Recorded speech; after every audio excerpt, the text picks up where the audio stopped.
How's it going, guys? Spiritual warfare. What is it? Is this something that we all deal with on a day-to-day basis? Is this something I should be concerned about? What's going on? What are these things that I'm feeling? These are things that I'm going to be exploring in this video. Make sure you stick around to the end, because I'm also going to give Bible verses that support the ideas of spiritual warfare and how significant it is on your life and why you got to stay careful, vigilant, and focus on it to make sure you're not falling into the traps set by the enemy to confuse you, to lead you astray. So make sure you stick around. I'm going to start off by telling you my experience with spiritual warfare. I got my first real experience with spiritual warfare last Thursday to be exact. And it was scary, dude. It was the scariest thing I've experienced since giving my life to Christ. It made me realize how clever the enemy is. The enemy has had thousands upon thousands of years to study the word, to know the word better than any of us. And my problem was I kept relying on myself to be able to overcome anything thrown at me instead of learning to rely on God, to give it to God. And the enemy would take advantage of that. See, when it comes to spiritual warfare, we got to be vigilant, especially nowadays. It's the 21st century. It's not the first century. Temptations are a lot more deceiving, a lot easier to fall into. Everything is designed within the world to keep you distracted. Whether your outlet is weed, drugs, alcohol, sex, lust, whatever the case may be, it's all designed to keep you down. And it's important that we recognize that, because it's meant to do that on a purpose. It's meant to defile you.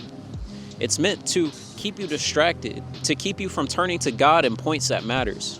And my experience was exactly that. It started on last Wednesday. I hadn't spoke to God in over a week. I'm not going to lie to you. I was struggling to pray.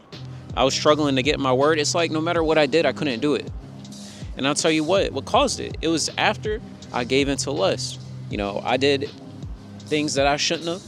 I compromised myself by putting myself in positions to where I lost from the jump. There was no winning. That caused me to become scared of God, to believe that the lie that the enemy plants inside of you saying, you're not good enough. You're not good enough for God's forgiveness. Look, man, look what you did. Look what you did. You did this, that, and the third. So why would you be good enough for forgiveness? Why should you go to the Lord? That's what I fell into, because the enemy it's evil like that. It sets bait out in front of you to fall for it. It tempts you to fall for it. Then as soon as you do, it shames you. Plant seeds of doubt in your mind, shame, all that stuff to keep you away from God, to make you feel like you're not worthy. But the truth is, through Christ, you are righteous. You are blameless. You have to give it to God. That's what God's there for. You think after years upon years of being rooted into sin, that God's just going to turn away from you just like that because you sin one time? Or you sin 3 times? Or you fall into the same sin over and over? It's a process. It's like somebody who's addicted to drugs. They may fall back every once in a while, but the point is you got to get up and keep going. But that's what happened to me. I couldn't turn to God, is what I felt like. That entire week, I just felt this anxiety building up inside of me. I felt this emptiness, this void reappearing back into my soul. And I couldn't explain it, because every single day I knew in the back of my head, I'm like, talk to God. But I kept putting it off because I didn't feel worthy. I didn't feel like it was right. I didn't feel like I was too scared to face the music, as they say. Wednesday comes around. And this is where I swear to you, I encountered Jesus for probably the second time. The first time I encountered Jesus was when I gave my life to Christ, thanks be to the Lord. But the second time happened last night, and it was scary. I'm not going to lie to you. If I had to describe it, what I saw with Jesus was how he's depicted in Revelations. And it was scary. I'm not going to lie to you. So Wednesday night, I had a dream that I was lying about the most stupid stuff, dude. Like, it was so minor that it wouldn't have even mattered, right? If I just didn't lie, I would have been fine. And it was the most minuscule thing, but it was a pride thing. I was lying because I knew I was wrong, but I didn't want to tell the truth because I wanted to make sure my image was good. This was in the dream, keep in mind. And I don't remember exactly what it was for or the specifics behind it, but all I remember is just seeing this figure, this man, eyes of fire, dude, I'm telling you. And the way he looked at me, he said, liar. That's all he said. He was like, liar, in the most convicting way. And that pierced my soul. It put me in a place where I couldn't speak. I couldn't talk. because I knew he was right. And it wasn't about what I was lying. I want to make that very clear. What I was lying about in that dream was not what he was talking about. And it's like, as soon as he said it, I knew everything that he was talking about flashed into my mind like lightning, dude. It wasn't the lie that he was referring to. It was me lying to God, saying, I'm going to do this. I'm going to get better. I'm going to make sure to go out my way to make sure I don't fall into the sin again. And then I would immediately fall back into it. The point was, I was lying about my sincerity. I was lying about my heart. My heart wasn't being truthful. Because the truth was, I was still in love with my sin. I was still in love with my sin, so I was still falling back to it. I didn't take it seriously. Part of me was taking God's love for granted, and that's not what you're supposed to do. So that's what I was convicted of, and I tell you, as soon as he said that, it happened so fast, dude. Like my stomach sank all the way down here, and it's like as soon as I woke up, I shot up in the bed, and I felt that same sinking feeling in my stomach, dude. I promise you, throughout that entire day, I was still fighting it. And it's not like I wanted to fight it. It wasn't intentional. Later that day, I'm in my office. I've watched a couple testimonies throughout the day because I wanted to hear what other people had to say. I wanted to hear how God has graced other people. And maybe that could encourage me to come to God. What I found was these testimonies spoke to me in ways that no other testimony has. I was listening to it. I broke down. The message was speaking exactly to my situation. I put my hands in my head. I put my head on the desk, and I was sobbing, ugly crying too, like mucus coming down my nose. I'm sitting here just, like ugly crying. I know y'all know what I'm talking about when it comes to ugly crying. Y'all probably did it last Wednesday, don't lie to me. But I was ugly crying, dude, like I never have before.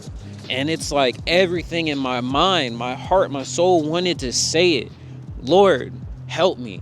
I wanted to come to the Lord, but when I say that, it felt like something gripped down on my throat so hard that I literally could not speak. I was hyperventilating. I was getting lightheaded. My mouth was numb and I could not speak.